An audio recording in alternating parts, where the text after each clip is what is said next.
La visite du président français en Afrique du Sud est centrée autour de la lutte contre le coronavirus et la crise économique engendrée par la pandémie.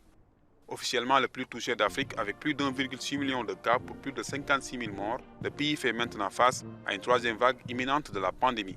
Nous voulons bâtir un partenariat très fort pour accélérer le don de doses, accélérer le transfert de technologies qui va permettre seul d'accroître les capacités de production sur le sol africain de vaccins et trouver une solution au problème de la propriété intellectuelle qui ne doit en rien être un frein. Actuellement, l'Afrique du Sud n'a vacciné qu'environ 1% de sa population de 59 millions, alors qu'elle n'a lancé sa campagne d'immunisation des personnes âgées que la semaine dernière.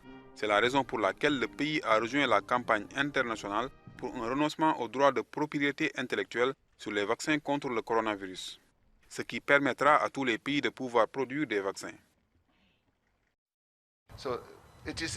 Il est important que le renforcement de capacité ne passe pas uniquement par l'octroi d'un brevet sur les vaccins. Il doit être accompagné d'un transfert de technologie et de connaissances au profit des pays africains.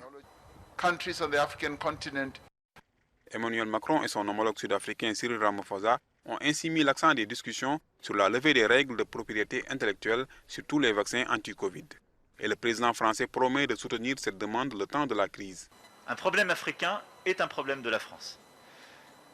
Mais nous devons tous comprendre qu'aucun problème ne se règle quand on ne respecte pas la souveraineté d'un État et quand on n'essaie pas d'abord de trouver une solution régionale à la crise. Et donc, le cœur de notre réponse a toujours été de venir en soutien, en assistance et à la demande des États, de leurs instances régionales et de l'Union africaine.